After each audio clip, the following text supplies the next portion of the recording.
Sagittarius, before you brace yourself, before that word in the title makes your stomach tighten the way it probably already has, I want to take the whole thing apart with you slowly, piece by piece, because I think you've been handed a fear you don't actually need to carry. There's a promise sitting in front of you. A call is coming, and it will be more than an apology, and it will land as something that startles you. Let's not swallow that whole. Let's open it up and look at what each part of it really means. Because when you understand what's underneath the words, the fear tends to dissolve and something steadier takes its place. Start with the smallest word, the one people skip right past, not as in, not just an apology. That single word is doing an enormous amount of quiet work, and I want you to feel the weight of it. An apology is a contained thing. It has edges. Someone says the words, you receive them, and the transaction closes. But the moment you say something is more than that, you're describing something that spills past its container that won't fit in the tidy shape of a simple apology. What's coming towards you doesn't fit in that shape. It's bigger than the box people usually use for these moments. And that overflow is the first thing I want you to understand. When you find your way to Sarah Angel Tarot, it's usually because part of you is already listening for exactly this kind of overflow, the meaning that refuses to stay small. So if it isn't just an apology, then what is it? Let me dismantle the word apology itself, because it's become almost meaningless from overuse. A common apology is often about the person giving it. It's a way to relieve their own discomfort, to set down guilt, to be told they're forgiven so they can feel lighter. That kind of apology asks something of you. It asks for absolution. But what's approaching you is oriented the other way entirely. It isn't reaching for relief. It's reaching to give you something, to place a truth in your hands that you have every right to possess. And that difference in direction is everything. One kind of sorry takes, the other kind offers. What's coming is the offering kind. Now hold the medium of it for a moment, because this arrives as a call, and that detail is not incidental. In a world where almost everything difficult gets typed out and sent from a safe distance, the choice to use a voice is itself a message. Text is where people hide. You can edit a message a dozen times, strip the shake out of it, delete the sentence that reveals too much, present a version of yourself that's already been sanded smooth. A voice can't do that. A voice carries the tremor. It carries the pause where courage almost fails. It carries the breath before the hard part. Choosing to be heard rather than read is a decision to be undefended, and the person approaching you is choosing exactly that, whether they've consciously realized it or not. Let me take apart the word that's been making your pulse quicken, because I think it's been misunderstood since the moment you read it. Shocking. What is a shock really? Strip away the drama, and a shock is simply the arrival of something your mind wasn't braced for, something that exceeds the size of what you expected. It has nothing inherently to do with danger. A shock can be cold and it can be warm. The body reacts the same way to an unexpected gift as it does to an unexpected loss. That same jolt, that same catch of breath, and only a heartbeat later does the mind sort it into good or bad. So when the promise says shocking, don't let your fear finish the sentence for you. The jolt that's coming is the jolt of something larger than you let yourself hope for, arriving faster than you were ready to believe. Here is the first layer of what will surprise you, and it's a tender one, the specificity. You have probably spent a long time quietly assuming that the details slipped away for them, that the small things you shared dissolved into a general blur while you were the only one still holding them sharp. Prepare to be wrong about that in the most reassuring way. What you're going to hear is precision, references to things you were sure only mattered to you. A memory produced intact with details you'd forgotten you'd even mentioned. That precision is not something a person can fake in the moment. It only exists because they kept it, turned it over, held onto it in private. The specificity is the proof that you were never carrying this alone. The second surprise sits underneath the first, and it's structural rather than emotional. This person is breaking their own patterns simply by making the call at all. Think about who they've been. Consider the shape of how they usually handle things. The retreat, the going quiet, the letting distance do the work so they never have to say anything directly. That's their default, their well-worn groove. And a call shatters that groove completely. For someone whose entire strategy has been avoidance, picking up the phone is not a small step. It's a reversal of their nature. The medium alone tells you that something in them has genuinely shifted, because the old version of them would never have risked being this exposed. The call is the confession before a single word is spoken. What you won't see, but what I want you to understand, is everything that happened before the phone ever rang. A call like this is the visible tip of a great deal of invisible preparation. There were sentences spoken aloud to an empty room. There were moments the courage rose and then failed, and the phone was set back down. There was the choosing of a time, the waiting for the right window, the talking themselves into it and out of it more than once. By the time it actually reaches you, this call has already been made and unmade many times in private. What arrives is the version that finally survived all that hesitation, which means it comes to you already tested, already forged in someone's repeated attempts to be brave. There's a bravery in that dialing that I want you to notice, even as you keep every ounce of your own freedom intact.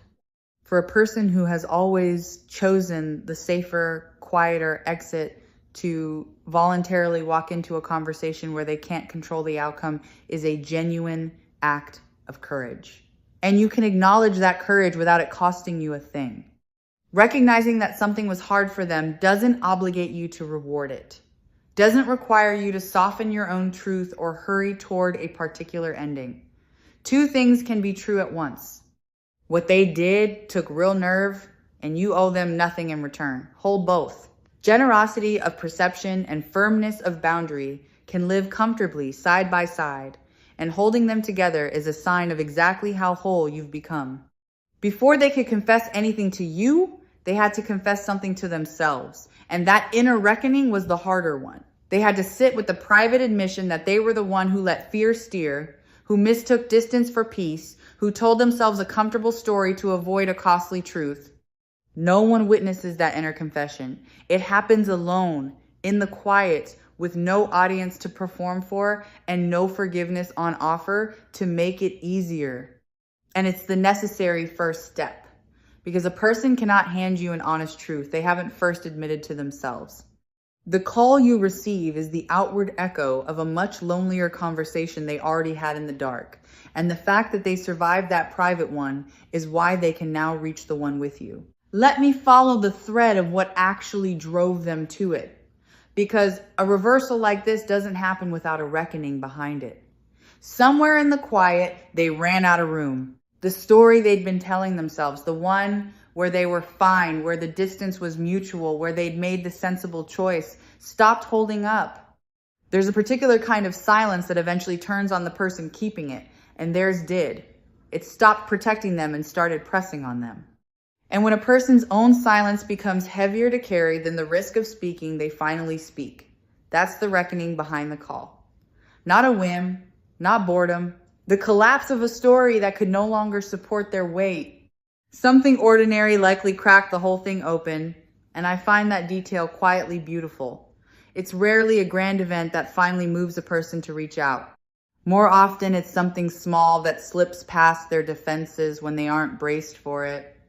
A place they turned a corner into without thinking. A phrase someone else said that landed too close. A stretch of quiet that let a feeling they'd been out running finally catch up with them. Whatever it was, it bypassed the guard. They kept posted and touched the thing underneath directly. And once that thing was touched, it would not settle back down. A dam rarely breaks at its strongest point. It breaks where the water finally finds a way through, and something unremarkable found the way through for them. Consider what had to be outweighed for this to happen, because it will help you understand the size of it. Pride is heavy. For a lot of people, pride is the single heaviest thing they own, the last thing they'll set down. It guards them. It lets them believe they were right, that they don't need anyone, that reaching out would be a defeat. For this person to make this call, Something had to grow heavier than their pride, and there are very few things in a human heart with that kind of weight. The realization of what they threw away is one of them. When the ache of a specific absence finally outweighs the comfort of being right, a proud person does the thing they swore they never would. That's the threshold they've crossed to get to this call. Now let's look at the actual content of what will be said, because I want to dismantle your expectation of it. You might be bracing for a stream of the word sorry, repeated until it loses meaning. That's not the core of it. The core is an admission of value, which is a very different animal. Sorry is about the past, about the wound, about the wrongdoing. But an admission of value is about the present and the future. It sounds less like I hurt you and more like I understand now what I had. It's the difference between someone apologizing for breaking something and someone finally recognizing that the thing they broke was priceless. The second is far rarer and far more powerful, and it's the one that's on its way to you. There's a texture to certainty in a voice that you're going to notice immediately, especially because you may have grown used to the opposite. If this person was ever evasive with you, ever non-committal, ever the one who kept things vague to keep their options open, then the thing that will genuinely startle you is how sure they sound this time. The hedging will be gone. The maybe this, maybe that will have burned away. In its place will be a clarity that you might have doubted they were even capable of. That shift from vagueness to certainty is one of the most telling changes a person can undergo, and hearing it directed at you, about you, is the kind of thing that rearranges what you thought you knew. These are exactly the quieter signals, the ones beneath all the noise, that a reading on Sarah Angel Tarot exists to help you hear clearly. Understand, too, that the person calling is not identical to the one who once went quiet. Time doesn't only work on you. It works on everyone, and it has been working on them. And the one reaching out now has had to become someone a little different in order to do it at all. More honest, more willing to risk looking foolish for the sake of saying a true thing. Less able to hide behind the strategies that used to keep them comfortable. You're not being asked to reconnect with the exact person who hurt you because that person, in some real sense, no longer entirely exists. The one on the line has been reshaped by the very absence they created. Whether that changes enough is yours alone to judge, but don't assume you're meeting the old version. You may be meeting someone who genuinely grew. Here's where I want to turn the whole idea of shock in a direction you might not expect. The biggest surprise in all of this may not be anything they say. It may be how it lands on you. You've perhaps imagined this moment arriving and pictured yourself undone by it, swept up, thrown off balance. But I don't think that's what's going to happen. I think the real shock is going to be your own steadiness. You're going to hear the thing you once desperately wanted to hear, and instead of falling apart, you're going to find yourself calm, grounded, almost serene, receiving it from a place of strength you didn't know you'd built. That composure will surprise you more than their words do. Let me speak to why you're more ready than you fear.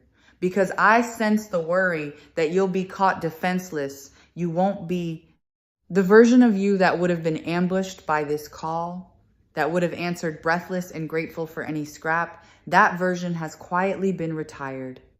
In the time that passed, you did the slow work of becoming someone with your own center of gravity. So when the phone lights up, you're not going to be the person scrambling. You're going to be the person who can listen without losing yourself, who can feel the whole weight of the moment and still remain standing in it. The one who might be shaken by this call is not you. It's the one making it. There's a quiet power in the mechanics of a call that I want you to hold consciously. A call has to be answered. That means before a single word passes between you, there's a threshold that belongs entirely to you. To answer or not. To answer now or later. To let it come to you on your own terms rather than theirs. That threshold is a small sovereignty, and it's yours. I'm not telling you what to do with it, only reminding you that it exists and that it's yours to hold. The person on the other end is the one hoping, waiting, uncertain whether they'll be received. You are the one who decides. Notice how different that is from the position you may have felt you were in before. Picture the actual instant it begins, because I want you to meet it prepared rather than startled. The screen lights.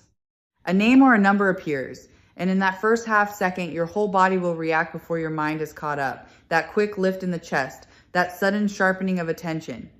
I want you to know that this jolt is not a warning. It's only your system registering that something significant has arrived. Let it move through you. Take a single breath before you do anything at all. You don't have to answer on the first ring, or the second, or at all if you're not ready in that moment. The phone can wait for you far more easily than you've been made to feel you must rush toward it. Meet the moment on your own rhythm, and let that one breath carry you back to your center before you decide a single thing. Return with me to the idea of voice, because there's a layer of it I haven't opened yet. When someone speaks to you rather than writes, they hand you far more than their words. They hand you their tone, which can't lie the way text can. They hand you the speed of their speech, which quickens with nervousness and slows with weight. They hand you the places where their voice thins or catches. All of this is information, and none of it can be edited out in real time. So even before you weigh what they say, you'll be receiving a whole second conversation underneath it, the one their body is having without permission. And that underneath conversation is often the truest thing in the room. Listen, when the moment comes for the pauses, because the pauses will tell you a great deal. The silences a person leaves in the middle of a hard sentence are not empty. They're where the difficulty lives. A pause before a certain word is the sound of someone gathering themselves to say the thing that costs the most. If you hear those hesitations, don't read them as uncertainty about you. Read them as the opposite, as evidence that what they're saying matters enough to be hard. People rush through what they don't mean. They slow down and stumble through what they do. The unsteadiness will be your confirmation, not your warning. Consider why this truth insisted on arriving as a call rather than settling for something easier, because the choice reveals the intention. A message could have been sent quietly, deniably, from behind the safety of a screen. And if all this person wanted was to check a box or ease their conscience, that's the route they would have taken. But some truths refuse to be delivered from a safe distance. They demand the risk of being heard in real time, of not knowing how they'll be received, of being fully present for the response, whatever it is. Choosing the harder, more exposed channel is itself a statement about how much this matters. Easy truths get typed. The ones that count get spoken. Let me name the real headline of this whole thing. The shock beneath the shock. It's the scale of the feeling. For as long as you knew this person, you probably only ever saw a portion of what they felt, a carefully managed portion, the amount they were comfortable showing. What's coming is the rest of it, the part they kept behind the wall, and the size of it is going to surprise you because you had no way of measuring what you were never shown. People who guard their feelings don't feel less. Often they feel more and guard harder because of it. The flood you're about to encounter was always there. You're just finally going to see the true dimensions of it. Here's a turn I want you to sit with, because it flips the whole frame of the title. The most shocking thing in this exchange might be what you reveal, not what they do.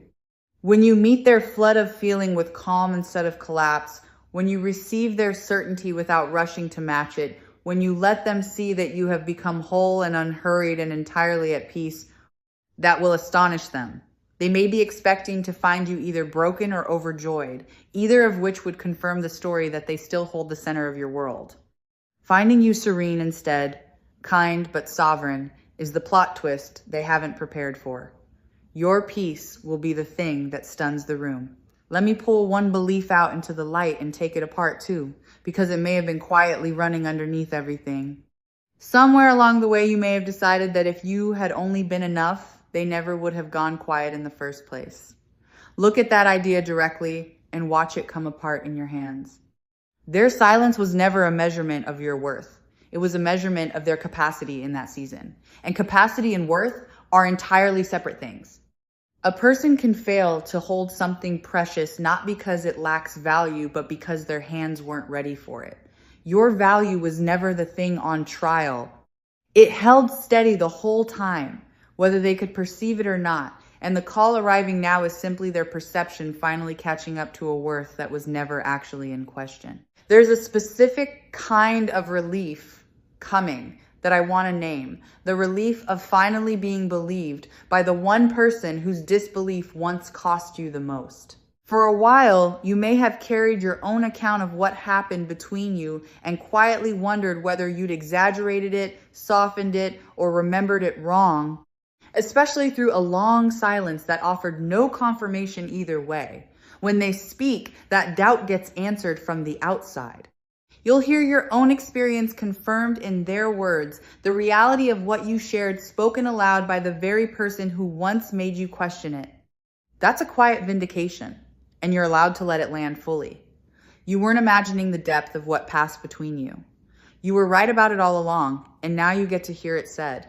Think about what a call like this completes, regardless of anything that follows it.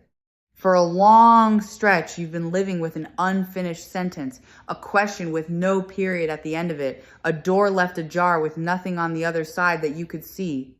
That open state is exhausting in a way people rarely name. It keeps a small part of you perpetually turned toward a horizon, waiting. The call closes that. It finishes the sentence. Whatever you decide to do afterward, the simple fact of the loop being closed lets a part of you that has been standing guard finally sit down. That completion is a gift that arrives no matter what road you choose next. Let me talk about the choice that will sit in your hands afterward, because I want you to hold it lightly rather than let it press on you. Answering the call, hearing the truth, and letting it land does not obligate you to anything. Receiving is not the same as deciding. You can take in every word, feel it completely, believe its sincerity, and still take all the time in the world before you choose what comes next, if anything does. There's no clock on your response that anyone else gets to set. The confession is theirs to give. The choice of what to do with it is yours to make, unhurried, uncoerced, from your own center. Keep those two things separate in your mind, and you'll move through this with grace. Let me set the idea of forgiveness in its proper place, because the warmth of this moment invites it, and I don't want it to be misunderstood. Forgiveness is not a verdict you deliver on whether what happened was acceptable.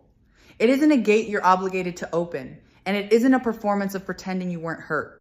It's simpler and more private than any of that. Forgiveness is the moment you stop letting the injury run your life, and it's for you far more than for them. You can forgive completely and still choose distance. You can forgive and choose closeness. The forgiveness and the choice are two separate movements, and you hold both of them, and no call, however moving, gets to collapse them into one or hurry either along. Know in advance, too, that you're not required to fill the silences with reassurance. When someone pours out a truth, there's a strong pull to immediately soothe them, to say it's all right, to hand back comfort so the moment stops being uncomfortable. You don't owe that. You're allowed to receive what's said and simply let it sit. You're allowed to say you need time. You're allowed to offer nothing more than an honest acknowledgement that you heard them.